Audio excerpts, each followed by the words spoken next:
Welcome to the first part of the rigging and character animation tutorial.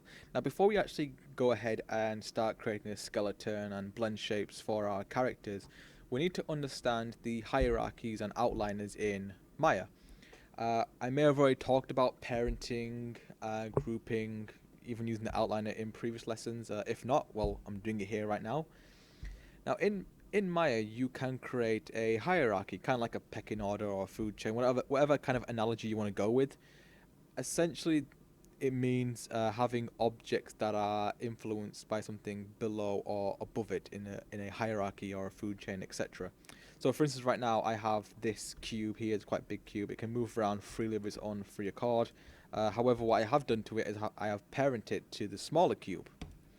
Now, because the smaller cube is the parent, it also influences the child object, which is the bigger cube. So if I move the parent around, the child follows. Now, this is vital and crucial when it comes to rigging in Maya or in any sort of 3D modeling software, pretty much. I'm on the riggings tab right now, and I'm going to quickly create a few joints, pretty much bones of the character. So if I just put a few joints here, you can see that I've got 1, 2, 3, 4 so far. If I press enter, when you create joints, it automatically creates a hierarchy. So the first joint is always the main head honcho of the hierarchy. So you can see here that the first joint that we created is pretty much the parent. So if I rotate this around, the other joints will also rotate as well. And if I go through this pecking order here to the second joint, you can see that it will influence the parent one. However, this is now a parent of these two joints, so I can rotate that and it influences the other ones, and vice versa.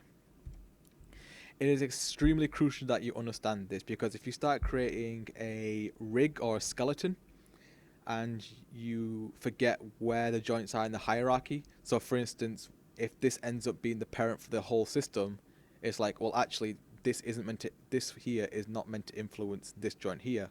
You're going to need to kind of change around the hierarchies and mess around with it to make sure that this is the main parent or pretty much the head of the entire hierarchy.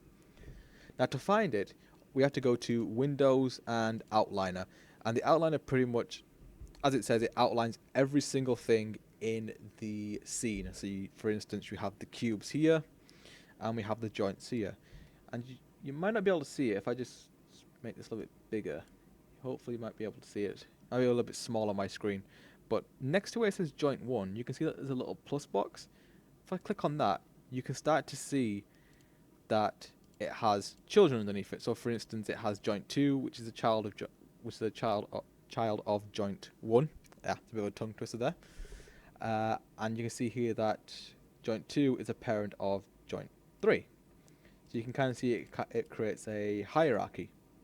Same with the cube as well that I parent earlier. Again, cube 2 is the parent of cube 1.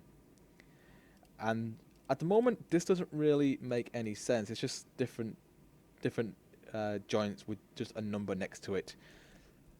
When you create your rig, you need to make sure that you name them. So for instance, if this was, actually this does kind of look like a leg, so we could call it a leg, for instance. So for example, if this is a leg right now, I want to call this hip, for instance.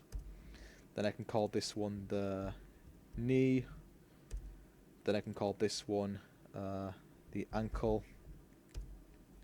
And the last one being the toe.